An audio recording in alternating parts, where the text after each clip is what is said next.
అందరికీ నమస్తే అండి. రాష్ట్ర వ్యాప్తంగా వాలంటీర్లకు ఒక ప్రత్యేకమైన గుర్తింపు ఉంది. వాళ్ళు జగన్మోహన్ రెడ్డి గారి వీరాభిమానులు, వాళ్ళు జగన్మోహన్ రెడ్డి గారి వారధులు, ప్రభుత్వానికి క్షేత్రస్థాయిలో పనిచేసే సంక్షేమ సారథులు అనే ఒక పేరుంది. అందుకే వాలంటీర్లకు కూడా ప్రతి సంవత్సరం ప్రభుత్వం సేవామిత్ర, సేవారత్న, ఏవో నాకు ఇంక పేర్లు గుర్తులేదురా కానీ రకరకాల పేర్లు ఇచ్చి వాళ్ళకి 10,000 20,000 నగదు ప్రోత్సాహకాలు ఇచ్చి చేస్తున్నారు. అయితే వాళ్ళకి ఇచ్చిన 5,000 జీతం సరిపోవట్లేదు అనేది ఎప్పటి నుంచో ఉన్న డిమాండ్. వాళ్ళకి పని ఎక్కువ.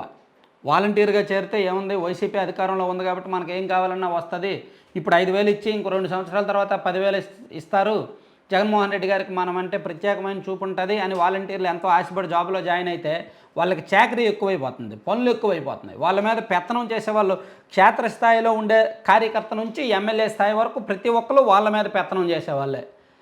ఆ గ్రామ కార్యదర్శికి కోపం వచ్చినా, సచివాలయ సిబ్బందికి కోపం వచ్చినా, వీఆర్ఓకి కోపం వచ్చినా, మండల స్థాయి అధికారులకు కోపం వచ్చినా ఫస్ట్ తిట్టేది వాలంటీర్నే.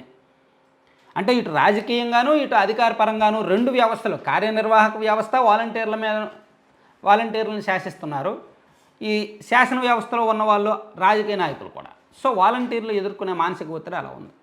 వాళ్ళకు 5,000 జీతం అంటే తక్కువ. సో అందుకని వాళ్ళు 8,000 10,000 12,000 రకరకాల డిమాండ్లు ఉన్నాయి. ప్రభుత్వం వాళ్ళ డిమాండ్లను పట్టించుకోవట్లేదు కాబట్టి, ఏదో కేవలం 750 రూపాయలే పెంచింది కాబట్టి ఆ పెంపు మమ్మల్ని అవమానించడమే అని భావించిన కొంతమంది వాలంటీర్లు ప్రభుత్వం మీద యుద్ధానికి సిద్ధమై సమ్మె ప్రకటించారు. అయితే అది అంత ఈజీ కాదు. వాలంటీర్లు సమ్మె చేయడం అనేది అంత ఈజీ కాదు. వాళ్ళకంటూ కొన్ని రూల్స్ అండ్ రెగ్యులేషన్స్ ఉన్నాయి. వాళ్ళకేమి యూనియన్లు, అసోసియేషన్లు ఫామ్ చేయడానికి లేదు. వాళ్ళు ఒక పార్టీ కార్యకర్తలుగానే చలామణి అవ్వాలి, ఒక పార్టీ కోసమే పనిచేయాలి తప్ప ఆ పార్టీకి వ్యతిరేకంగా మేము ప్రభుత్వ నిబంధనల ప్రకారం పనిచేస్తాం, రాజ్యాంగబద్ధంగా పనిచేస్తామంటే వాళ్ళ మీద ఏదో ఒక రకంగా కత్తి వేలాడుతుంది. అలా చాలామంది కార్యకర్తలను తొలగించారు. సో ఇప్పుడు తాజాగా వాలంటీర్లను తొలగించేస్తున్నారు. ఎక్కడికక్కడ వాళ్ళ జీతాలు పెరగట్లేదని కొంతమంది సమ్మెకి సిద్ధమవుతున్నారు. కొంతమంది గ్రూపుల్లో కొన్ని మెసేజ్లు పెడుతున్నారు. వాలంటీర్లు గ్రూపులు ఉన్నాయి కదా, ఆ గ్రూపుల్లో మెసేజ్లు పెడుతున్నారు. మనకు వస్తున్న జీతం చాలా తక్కువ, మనం సమ్మెకి రెడీ అవ్వాలి, మనం ఉద్యమించాలి, మనం పోరాడాలి, మన హక్కులు అవి గ్రూపులు పెడుతుంటే సో ఇటువంటి వాళ్ళందరూ కూడా ప్రభుత్వానికి వ్యతిరేకం, వైసీపీకి ఇటువంటి వాళ్ళతో హానికరం అని చెప్పి వాళ్ళను ఏదో ఒక సాకుతో తొలగిస్తున్నారు. ఆల్రెడీ ఇప్పుడు నిన్నంట అమలాపురం నియోజకవర్గంలో అమలాపురం పురపాలక సంఘం పరిధిలో సమ్మె చేస్తున్నందుకు అమలాపురంలోని సూర్యనగర్, రామ్నగర్ ప్రాంతాలకు చెందిన వాలంటీర్లు రెడ్డి సతీష్ కుమారు, యనమదల ఉమామహేశ్వరరావు, బాబాజాన్ అనే ముగ్గురిని కూడా తొలగిస్తున్నట్టు కమిషనర్ ఉత్తర్వులు ఇచ్చారు. వాళ్ళ స్థానంలో వేరే వాళ్ళకు బాధ్యతలు ఇచ్చారు.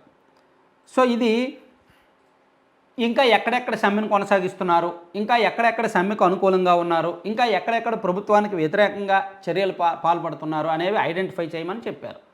గ్రామ స్థాయిలో అయితే ఎంపీడీఓలు, సచివాలయ సిబ్బంది ద్వారా రిపోర్ట్స్ తెప్పించుకుంటున్నారు. పట్టణాల్లో కూడా రిపోర్ట్స్ తెప్పించుకొని ఎక్కడెక్కడ ఇలా వ్యతిరేకంగా ఉన్నారో వాళ్ళందరినీ ఐడెంటిఫై చేసి తొలగిస్తున్నారు. సో ఈ క్రమంలోనే వాలంటీర్లను తొలగించడానికి ఒక చట్టం అంటూ లేదా అనే అనుమానాలు వచ్చాయి. నిజానికి వాలంటీర్ నియామకం జరిగినప్పుడే కొన్ని రూల్స్ అండ్ రెగ్యులేషన్స్, కొంత రూల్ ఆఫ్ లా అనేది ఒకటి రూపొందించారు. సో దాని ప్రకారం వాళ్ళని ఎవరినైనా తొలగించాలంటే ఒక షోకాజ్ నోటీస్ ఇవ్వాలి. ఇదిగో నువ్వు ఇలా చేస్తున్నావు, నిన్ను ఎందుకు తొలగించకూడదు అనేది కారణం చెప్తూ వాళ్ళు వివరణ ఇవ్వాలి. వాళ్ళ వివరణతో కూడా సాటిస్ఫై అవ్వకపోతే అప్పుడు ఆ రీజన్తో వాళ్ళని సస్పెండ్ చేస్తున్నట్టుగా ఒక మెమో జారీ చేసి సస్పెండ్ చేయాలి.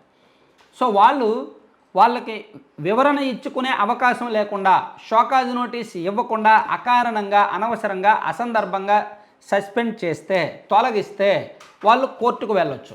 వాలంటీర్లు కోర్టుకు వెళ్ళే అవకాశం కూడా ఉంది. అయితే వాలంటీర్ అనేది చాలా చిన్న జాబ్. నెలకు 5,000 జీతం. వాళ్ళు కోర్టులో పిటిషన్ వేస్తే కనీసం ఆ పిటిషన్ వేయడానికి లాయర్కి 10,000 ఇవ్వాలి. ఇదంతా మాకు రిస్క్ ఎందుకులే అని చెప్పి చాలామంది వాలంటీర్లు ముందుకు రారు. కానీ వాలంటీర్లకు కొన్ని హక్కులు ఉన్నాయి, కొన్ని రైట్స్ ఉన్నాయి. ఆల్రెడీ వాలంటీర్లు చాలా చెడ్డ పేరు మూట కట్టుకుంటున్నారు క్షేత్రస్థాయిలో. ప్రభుత్వం మీద చిన్నపాటి తిరుగుబాటు చేసినా వాళ్ళ మీద ఇమీడియట్గా వేటు పడుతుంది. సో అందుకే వాలంటీర్లు కూడా చాలామంది బయటకు చెప్పలేకపోతున్నారు, కానీ లోపల మాత్రం అసలు చెయ్యాలా వద్దా, ఏం చేయాలి అనే అనుమానంలో ఉన్నారనమాట.